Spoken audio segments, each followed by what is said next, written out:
बोला बोला सुधीर भाऊ महत्वाचा बोला. विषय. नाही, अध्यक्ष महाराज आपल्या नेतृत्वामध्ये संसदीय कामकाज धारदार व्हावं, त्या प्रभावी व्हावं या दृष्टीने सर्वच जण सूचना देतात आणि आपण सुद्धा या संदर्भामध्ये नेहमी निर्देश देता. शेवटी आम्ही तुम्ही आज आहोत उद्या असणार नाही, पण शेवटी हम रहे ना रहे, भारत ये रहना चाहिए, विधानसभा ये रहनी चाहिए, लोकशाही ये रहनी चाहिए. ते स्वतः माझ्या माहितीप्रमाणे आश्वासन समितीचे अध्यक्ष आहे. अध्यक्ष महाराज ते जेव्हा आश्वासन समितीचा अहवाल मांडत आहे तेव्हा त्यांची हतबलता ऐकतानाच कस तरी वाटत होतं अध्यक्ष महाराज, की अधिकारी येत नाही म्हणजे मंत्रालयात सुद्धा जादूचं पाणी देणारे काही अशोक थोरात नामक अधिकारी दिसत आहेत. अंधश्रद्धा तशी अंध बुद्धी सुद्धा धोक्याची आहे. आणि अध्यक्ष महाराज मी स्वतः अनुभवलाय की इथं आश्वासन विचारे मंत्री महोदय अतिशय उत्तम पद्धतीने हृदयाने आश्वासन देतात आणि अधिकारी अध्यक्ष महाराज त्या आश्वासनाच्या संदर्भात फाईलवर मग ते चित्रपटाचं गाणं आहे ना तर्कसंगत, नशा शराब में होती तो नाचती बोटल. अरे असं लिहायचं की तर्कसंगत म्हणजे ते म्हणतात की शराब में नशा होती तो बॉटल नाचती, हे काय आश्वासन पूर्ण होऊ शकत नाही. अरे बाबा बॉटल नाचत नाही, फिगेनी माणूस नाचतो एवढी समजण्याची जर अंधबुद्धी असेल आणि आश्वासन म्हणजे मी अनुभवलं आहे. गोंडवाना विद्यापीठाचं उपकेंद्र मंत्री महोदय म्हणाले होय होणारच, फाईल गेली तिकडे ते लिहितात. म्हणजे आम्हाला काही जनतेने चिंता करायला पाठवलं नाही, चिंता सर्व त्यांनाच आहे. अशोक थोरातच्या हे आधुनिक कर्मचारीचे रूप आहे. म्हणून अध्यक्ष महाराज ही गंभीरता आहे. माझी आपल्याला विनंती आहे अध्यक्ष महाराज की सन्माननीय अध्यक्ष आश्वासन समिती आणि इथंच नाही, आता एक नवीन पद्धत आली तुमच्या लक्षात आणून देतो. आश्वासन इथं द्यायचं, आश्वासन समिती समोर अधिकारी मंत्र्यांना पटवतात. म्हणजे जसं अशोक थोरातच मंत्र्यांना फसवू शकतो असं नाही आहे, हे अधिकारी फसवतात आणि ते आश्वासन समितीकडे पत्र देतात की मी विधानसभेत दिलेलं आश्वासन हे मागे घेतोय आश्वासन, आणि हे आश्वासन फक्त शब्दात नाही आहे, साक्षीदार हे एवढे सर्व महान नेते आहे. छत्रपती शिवाजी महाराजांच्या समोर दिलेलं आश्वासन हे जर अधिकारी सांगत असतील की आम्ही हे पूर्ण करणार नाही आणि अध्यक्ष महाराज आश्वासन समितीकडे पत्राचा गठ्ठा आहे, हे आश्वासन आम्हाला मान्य नाही.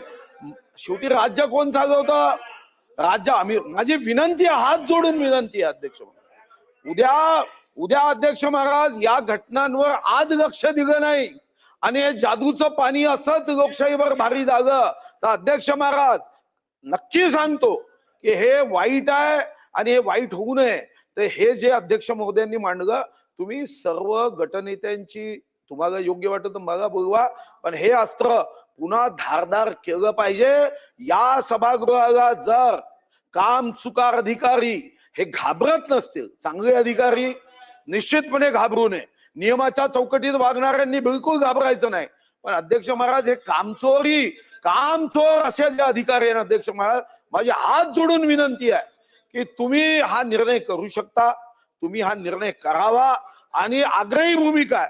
मग आमच्या आमदार राजू तोडसामनी हक्कभंग मांडला, तुमच्या हृदयातून एक आवाज आला पण येऊन थांबगा, तुम्ही तर हक्कभंग समितीकडे स्वीकारणार होते.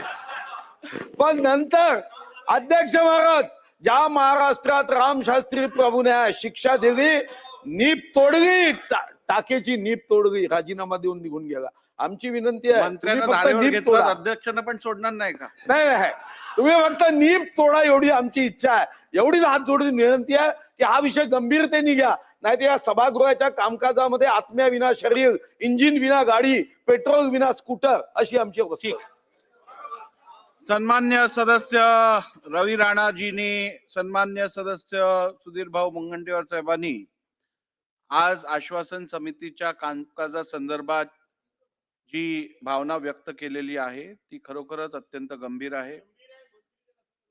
कमिटी म्हणजेच आपल्या समित्या या विधिमंडळाचा आत्मा समजला जातो आणि जर का कमिटीचं कामकाज होण्यासंदर्भात जर कुठचेही अधिकारी कुठच्याही प्रकारचा विलंब करत असतील किंवा समिती समोर येण्यासाठी पाठीपुढे करत असतील तर ह्याच्यापेक्षा गंभीर बाब दुसरी होऊ शकत नाही.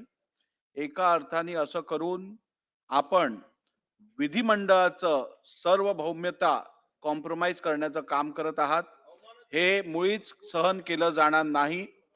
यापुढे जर का कोणत्याही समितीत अधिकाऱ्याची अनुपस्थिती या संदर्भात माझ्याकडे कळवण्यात आली तर त्या अधिकाऱ्याला त्वरित आपण त्याच्यावरती योग्य ती कारवाई करू.